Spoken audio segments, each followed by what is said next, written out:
नमो अरिहन्ताणं नमो सिद्धाणं नमो आयिर्याणं नमो वज्रायाणं नमो लोये सव्यसाहूणम्।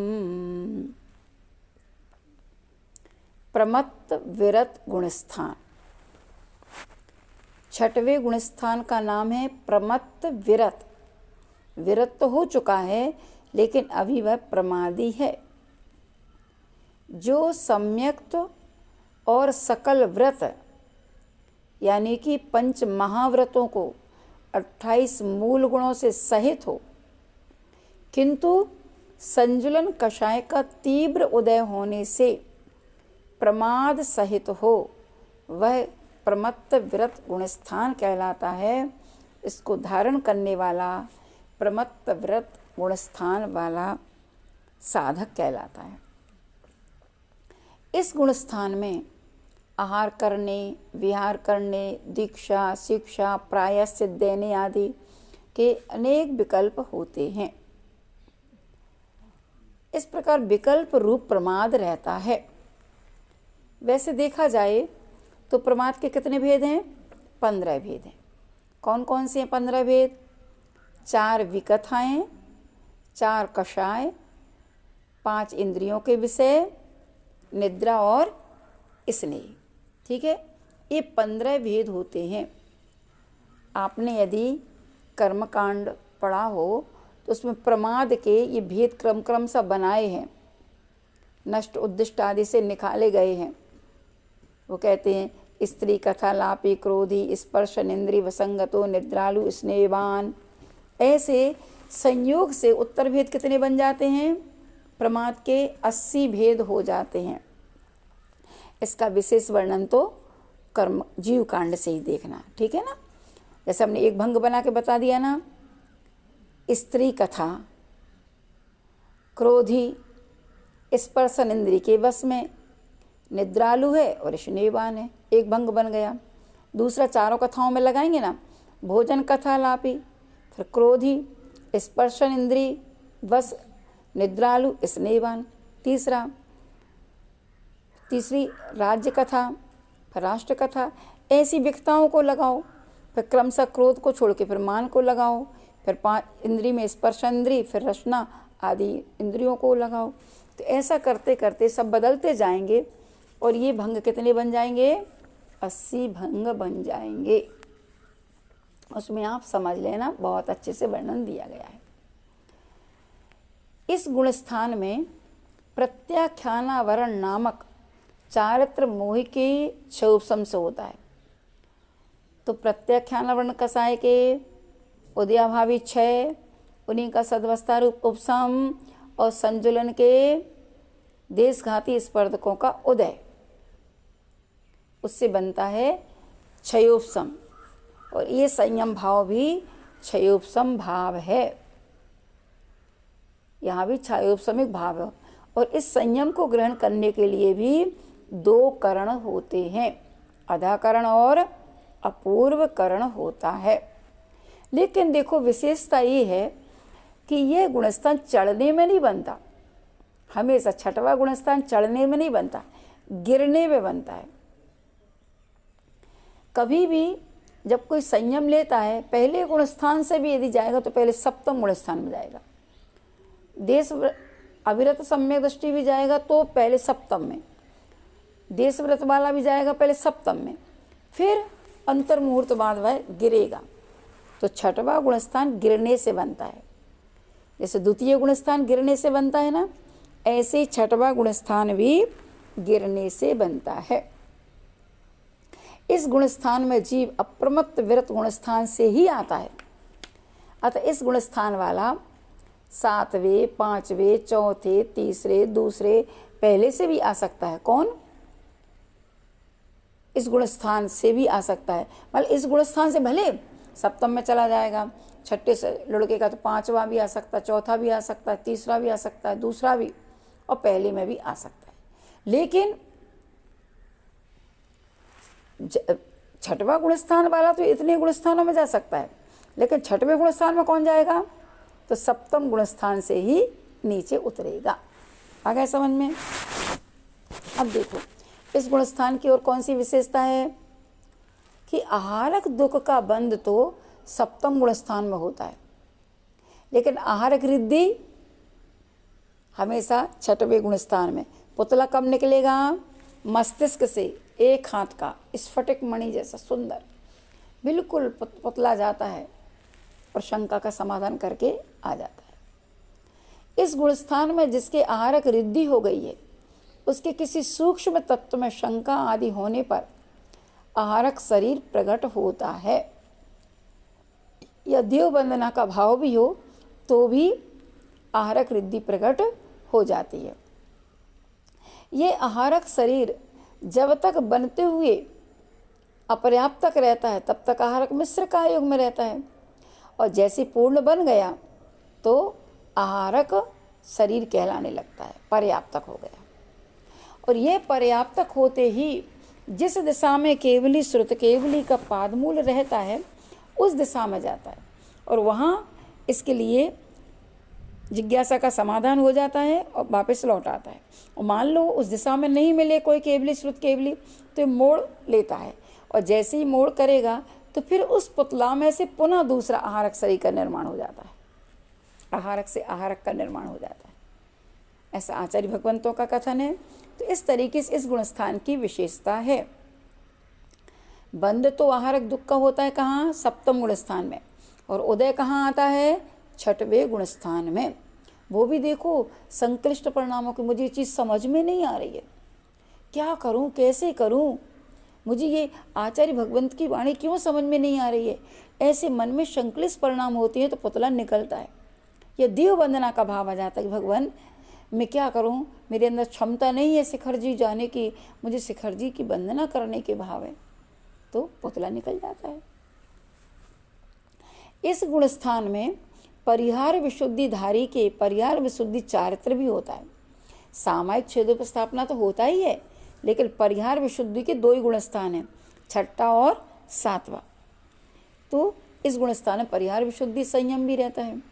अब एक विशेषता है परिहार विशुद्धि संयम की, इस जीव के विहार करते हुए किसी भी प्राणी को रंच मात्र भी बाधा नहीं आती है। चाहे कोई प्राणी नीचे भी क्यों ना आ जाए पैर के, तो भी कष्ट नहीं होता उस प्राणी को।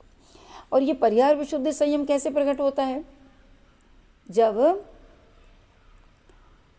30 साल तक घर में रहे बहुत अच्छे से सुख शांति पूर्वक, फिर केवली श्रुत केवली के पादमूल में जाकर के प्रत्याख्यान पूर्व का अध्ययन करते हैं 8 वर्ष तक, उसके बाद परिणामों में जो निर्मलता आती है, तो ये परिहार विशुद्धि एक रिद्धि है, ये प्रकट हो जाया करती है।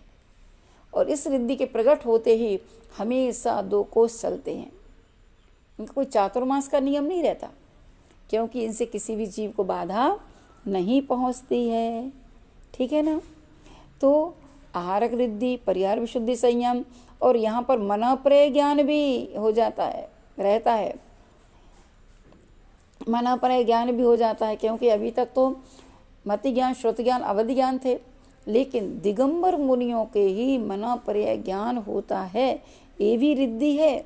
विशेष संयम के माध्यम से ही ये रिद्धियाँ प्रकट होती हैं, एक विशेषता है। ठीक है। और यह गुणस्थान सिर्फ मनुष्यों को ही होता है, मनुष्यों को ही होगा, और 2.5 दीप के मनुष्य ही संयम को स्वीकार करके इस गुणस्थान को प्राप्त कर सकते हैं।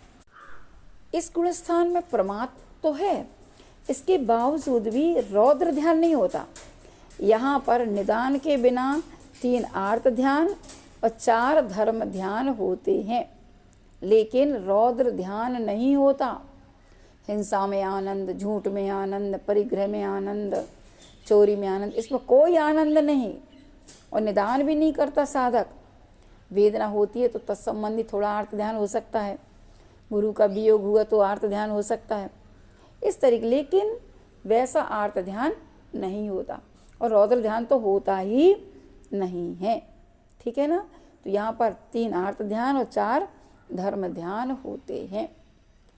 इस गुणस्थान वर्ती जीव या इस गुण स्थान में रहने वाले साधु संत महात्मा ढाई द्वीप के अंदर ही मिलेंगे और कहीं नहीं मिलेंगे। हाँ, समुद्रघात की अपेक्षा से मनुष्य लोक के बाहर पहुंच सकते हैं, लेकिन बाकी तो ढाई द्वीप के भीतर ही मिलेंगे। और हमेशा ज़्यादा से ज़्यादा कहते हैं ना, साधु संत हो तो 6ठे गुणस्थान से लेकर 14वें गुणस्थान वर्ती तक 3 कम 9 करोड़ मुनि महाराज भावलिंगी संतों की संख्या है ये। इसको जीव कांड में से विशेष देख लेना। इस प्रकार से 6ठे गुणस्थान वर्ती जीव हमेशा ये अंतर्मूर्त के लिए गुणस्थान होता है। 6ठे से 7वां, 7वें से 6ठा, 6ठे से 7वां, 7वें से 6ठा, हजारों बार तीर्थंकर भी 6ठा 7वां 6ठा 7वां गुणस्थान करते वर्धमान चारित्र के साथ में भी अपूर्व अनुभूति करते हैं। वो तो 6ठे से 7वें में, 7वें से 6ठे में, ऐसा चलता रहता है। और इस गुणस्थान वर्ती जीव को जब जैसे कहते हैं आचार्य भगवंत कहते झूला है, ऊपर जा रहा, नीचे आ रहा, ऊपर जा रहा, इस तरीके झूला में झूलते रहते हैं। और इस गुणस्थान में आचार्य भगवंत कहते हैं कि 3 प्रकार के जो निर्गंथ होते हैं ना, पुलाक, बकुश, कुशील, ये 3 प्रकार के 6ठे गुणस्थानवर्ती पाए जाते हैं। इस गुणस्थान में आचार्य परमेष्टि, उपाध्याय परमेष्टि और साधु परमेष्टि होते हैं। आचार्य परमेष्टि 36 मूल गुणों का पालन करते हैं, उपाध्याय परमेष्टि 25 और साधु 28 मूल गुण। लेकिन मूल में तो 28 मूल गुण होते हैं। फिर इनके साथ में आचार्य भगवंत के 36 मूल गुण हैं, साधु परमेष्टि के 25 मूल गुण हैं, लेकिन 28 मूल गुण तो नियम से पालते ही हैं। और फिर ये तो मूल गुण हो गए, उत्तर गुणों का पालन भी किया करते हैं, हमेशा 10 धर्मों का पालन करते हैं, 3 गुप्तियाँ आदि का पालन करते हैं, और हमेशा 12 भावनाओं का चिंतन करते रहते हैं, 22 परीक्षाओं को सहन करते हैं, समता पूर्वक सहन करते हैं, और 12 प्रकार का यथा योग तप करते रहते हैं। ये महात्मा जब प्रमाद युक्त होते तब प्रमत्त विरत कहलाते हैं। जो हमने आपको प्रमाद के 15 भेद और 80 भेद कहे थे, उनके भंग बना करके और विस्तार से इनको देखा जाए तो कितने भंग बन जाते हैं, 37,500 भेद हो जाते हैं।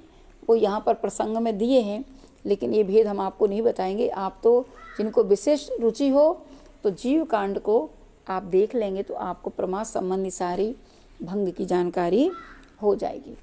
इस प्रकार से इतने परिणामों की विचित्रता है कि ऐसी परिणति इस गुणस्थान में आकर के होती है। लेकिन एक बात है, 5 महाव्रत, 5 समितियाँ और 5 इंद्रिय विजय, 6 आवश्यक से 7 गुण, इनका पालन करते रहते हमेशा। आचार्य भगवंत कहते हैं हमेशा अपने आवश्यकों का निरतिचार पालन करने में साधु संत हमेशा उसमें लगे रहते और अपने आत्मा में वो संस्कार देते रहते हैं, भगवान ये मैंने जिन लिंग को धारण कर लिया है वो दिन कब आए, इस जिन लिंग से मैं केवल ज्ञान को उपलब्ध कर सकूं, यथा चारित्र यथा ख्यात चारित्र को प्राप्त कर सकूं, कब वो दिन आए जब मैं मोक्ष की प्राप्ति कर सकूं। ऐसी उत्तरोत्तर प्रतिपल भावना बनाए रखते हैं वो साधक। ऐसे भावलिंगी संत हैं, उनके चरणों की वंदना तो अपन प्रतिपल करते ही हैं, और भावना भात कि वो दिन कब आए जब हम भी ऐसे जिनलिंग को धारण कर सकें, और नहीं कर सकते हैं तो कम से कम जिनलिंग धारी की वंदना करने से कभी चूकना मत। अपने जीवन में उनकी वंदना हमेशा करते रहना चाहिए। पहले के विद्वान लोग तो कह के चले गए, ते गुरु मेरे उर्वसो, लेकिन आज तो अपन बड़े गौरवपूर्ण भावों से कहते कि ये गुरु मेरे उर्वस हैं, ये गुरु मेरे हृदय में बसो, जो साक्षात भगवान महावीर के पथ पर चल रहे हैं, ऐसा जिन लिंग को धारण करके इतनी कठोर तपस्या कर रहे हैं। देखो आचार्य भगवंत को कितने महान हैं, जिन्होंने दिखा दिया कि दिगंबरत्व के साथ भी आज किस तरीके से तीनों ऋतुओं की, वर्षा ऋतु, ग्रीष्म ऋतु, शीत ऋतु आदि में किस तरीके से समता का परिचय देते हैं और अपनी आत्मा में लीन रहते हैं। अब यहाँ पर एक बात ध्यान रखना कि जो हमने कहा है कि प्रमादी होते, तो वैसे प्रमादी नहीं होते जो ग्रस्त लोग होते हैं। प्रमत्त व्रत का नाम इतना ही है कि सामान्य से इस गुणस्थान में संजुलन कसाय की तीव्रता आती है, तो बाहर आकर के अपने शिष्यों को पढ़ाएंगे, आहारचर्या को निकलेंगे। अब देखो आहार करते हुए भी 6ठा 7वां गुणस्थान होता है। अब मान लो किसी साधक का 1.5 घंटे तक आहार चल रहा है, तो देखो जब लेने के भाव होते हैं तो 6वां, शोधन करने का भाव 7वां, मुंह में लिया तो 6वां, और कोई स्वाद का वो नहीं रखना तो वो हो गया 7वां। चलते हैं तो पैर रखने का भाव 6ठा, लेकिन कहाँ रखना है ये भाव आते ही कि चींटी तो नहीं है, ये 7वां गुणस्थान। तो हर क्रिया में 6वां 7वां गुणस्थान होता रहता है। यदि ऐसा हो कि 4 घंटा विहार कर रहे तो क्या वो 6ठे गुणस्थान में रहेंगे, नीचे आ जाएंगे क्या? नहीं, वो अपने परिणामों से 7वें गुणस्थान में चले जाते हैं, जिसे कहते हैं स्वस्थान अप्रमत्त। तो 6ठा 7वां होता रहता ना, उस गुणस्थान में पहुंच जाते हैं। इसलिए आचार्य भगवंत ने कहा कि देखो एक बात है, पहले गुणस्थान से 6वें गुणस्थान तक कि सभी जी प्रमत्त हैं, प्रमादी हैं। अप्रमत्त तो 7वें गुणस्थान से होता है, लेकिन 6वें गुणस्थान तक तो प्रमादी हैं, इसलिए प्रमत्त रहते। लेकिन प्रमत्तता की क्वालिटी अलग अलग है। तुम कहोगे पंचम गुणस्थान वर्ती जैसी हो, नहीं। एक बार आचार्य भगवंत के श्रीमुख से सुना था, गुरुदेव कह रहे थे, देखो एक मुनि श्री आहार कर रहे हैं और एक आरिका सामायिक कर रही है, तो भी आरिका से असंख्यात गुणी निर्जरा मुनि के होगी। सोचो कितनी बड़ी बात है। और एक श्रावक बड़े भक्ति भाव से अविरत सम्य दृष्टि पूजा कर रहा है, तो भी उससे असंख्यात गुणी ज़्यादा निर्जरा आरिका माँ की होगी और उससे भी ज़्यादा मुनि की होगी, असंख्यात गुणी निर्जरा। उत्तरोत्तर वृद्धि को प्राप्त होती है। उस गुणस्थान का ये महत्व है। भले वो आहारचर्या में संलग्न है तो भी, और ये सामायिक में लीन है तो भी इनकी निर्जरा नहीं होगी, उतनी उसकी होगी। व्रतों की महिमा है। यहाँ देश व्रत हैं और उनके सकल व्रत हैं, तो देश व्रत से ज़्यादा सकल व्रति की होगी निर्जरा की नहीं होगी? होगी। और अविरति से देश व्रति की होगी क्या नहीं होगी? होगी। जो अविरत सम्य दृष्टि की निर्जरा होती है उससे असंख्यात गुणी निर्जरा व्रति की होती है। इसलिए ऐसे व्रतों को धारण करो जिन व्रतों से हमेशा असंख्यात गुणी निर्जरा होती रहे। आए समझ में ना? 6ठे गुणस्थान तक तो प्रमादी है ही, उसके बाद में अप्रमत्त हो जाता है। जो प्रमत्त होते हुए भी संयत है वे प्रमत्त संयत कहलाते हैं। और इस प्रकार के प्रमाद के भेद बताई दिए हैं। इसलिए आचार्य भगवंत कहते हैं कि अपने जीवन में इन गुणस्थानों को समझ करके इन गुणस्थानों को पाने का भाव करना चाहिए। हमेशा वो दिन कब आए जब मैं इन गुणस्थानों को प्राप्त करूं। प्रमत्त गुणस्थान को प्राप्त नहीं, हम तो अप्रमत्त गुणस्थान को प्राप्त करते हैं। लेकिन नीचे ठीक है, अब वो तो है ही विधा कि नीचे तुम्हें आना ही है। जब तीर्थंकर भगवान तक नीचे आ जाते हैं तो 6ठे से 7वें और 7वें से 6ठे गुणस्थान में झूलते रहते हैं। आज हम सब लोगों के लिए ऐसे प्रमत्त गुणस्थान में झूलने वाले साधक दिखाई दे रहे हैं।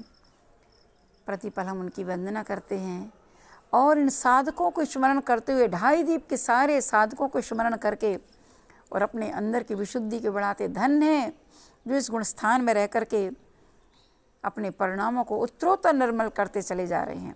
देखो दिगंबर होना सरल नहीं है। आचार्य भगवंत कहते हैं कि जब तक अंदर की वासना के वसन नहीं उतरते तब तक कोई बाहर का वसन नहीं उतार सकता। पहले वासना के वसन उतरते हैं, इसके बाद ही बाहर के वस्त्र उतर सकते हैं। अन्यथा नहीं उतर सकते।